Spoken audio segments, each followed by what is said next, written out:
kid when I left Earth. I had no idea what the universe had in store for me. Our worlds are facing an unstoppable threat. You guys are our last chance. I guess we're stuck together. Partners. Are you telling me the fate of 12 billion people is in the hands of a thief, 2 thugs, a murderer, and a maniac? This might not be the best idea. We will not stand by as evil wipes out billions of innocent lives. Why would you risk your life for this? Because by now, life's giving us a chance. If we don't protect the galaxy, who will? We'll follow your lead. Oh, yeah.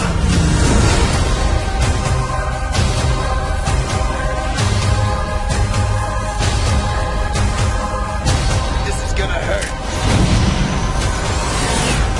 I have a plan. You got a plan. I have part of a plan. It's a fake laugh. It's real. Totally fake. I'm Groot. Thank you.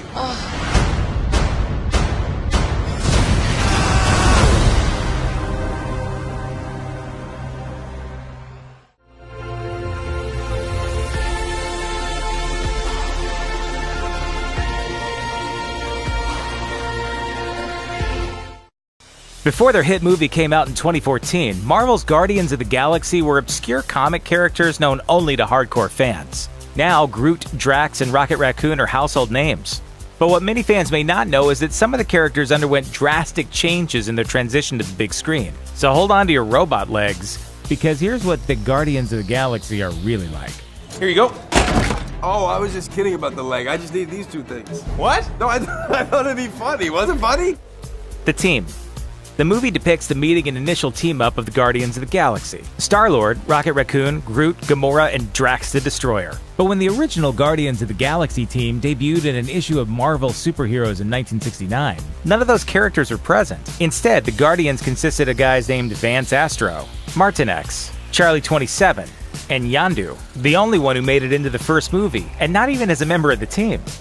Rocket Raccoon. In the comics, Rocket Raccoon looks pretty much the same, but he has a totally different backstory. Instead of a soldier of fortune with a tree sidekick, Rocket originally was the sheriff on a planet designated as an insane asylum. It was in that capacity that he was introduced to Marvel readers when the Incredible Hulk accidentally ended up on his planet. That incident gave Rocket the only sidekick even less articulate than Groot.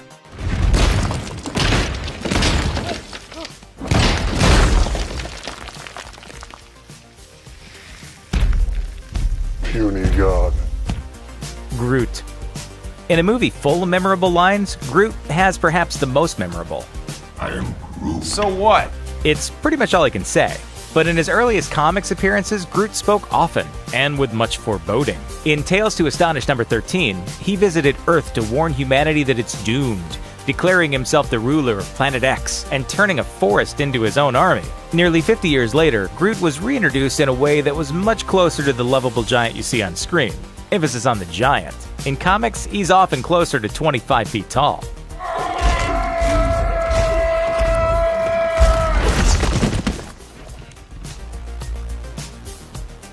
Drax. Portrayed by the almost inhumanly fit MMA fighter Dave Bautista, Drax is a violence machine who doesn't understand the nuance of language and is singularly focused on one goal: avenging the death of his family, who were killed by Ronan the Accuser. Ronan the Accuser! You are the one who transmitted the message? You killed my wife. You killed my daughter! In the comics, his origin is similar, except it was Thanos who killed both Drax himself and his family before Drax was resurrected by Thanos' own dad in order to exact revenge. Plus, he often rocked a cape, purple pants, and that adorable little swim cap. Wouldn't it be great to see him put that outfit on in a sequel?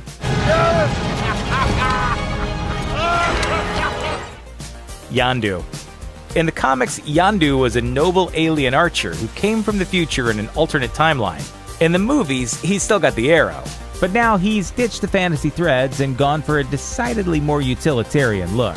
He's also now a rough-around-the-edges intergalactic pirate who uses a magic arrow to steal, pillage, and kill.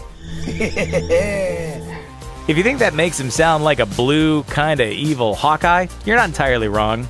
But Yondu's arrow is different because it responds to his commands when he whistles.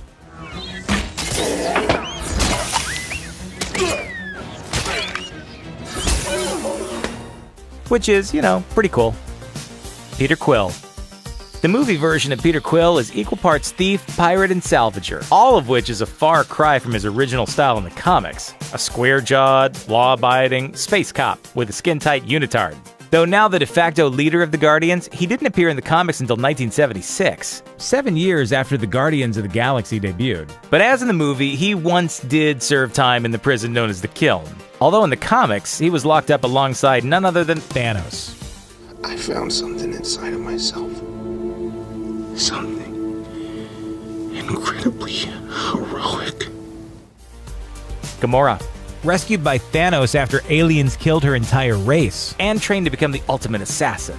Gamora's tragic backstory from the comics was made even more tragic by director James Gunn, because it's Thanos himself who murders her family in the film version. You alienated my favorite daughter, Gamora. But Gunn did go a long way to empower Gamora in another way, redesigning Zoe Saldana's costume so she looks more like a powerful warrior, rather than the typical comic book swimsuit model. Ronan the Accuser. He's a deeply chilling, hammer-wielding villain bent on victory at any cost in the Guardians of the Galaxy movie. But in the comics, he's a bit more complicated, not to mention jacked up. The Supreme Accuser of the Kree Empire, Ronan is a career military man, fighting wars and delivering judgment according to a strict internal moral code. How complex is he? Not only has he fought alongside Marvel heroes at times, Star-Lord actually once served as his military advisor, and more importantly, his dance partner. Dance off, bro! Me versus you! It's on!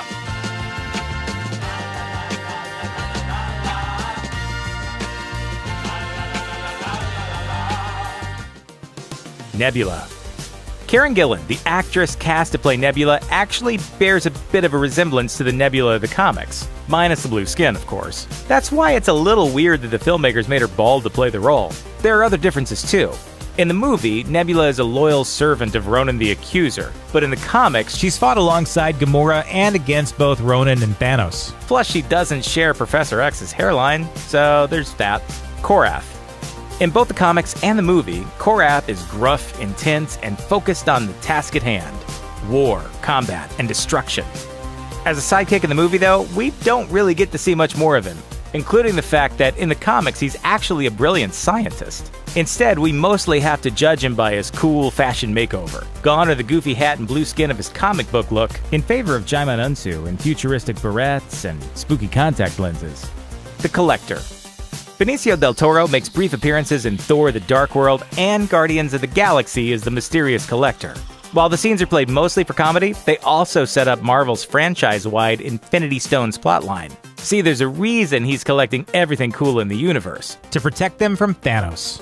He's kind of like Noah from Noah's Ark. He believes that there's going to be a big catastrophe in the galaxy and the whole universe. And he's collecting all these creatures to preserve them somehow. Acting on that need to preserve, the Collector even tried to collect the Avengers in the comics. One thing he collected when he went from page to screen? A bit of a better fashion sense. I mean, look at this guy. Yikes. Thanos.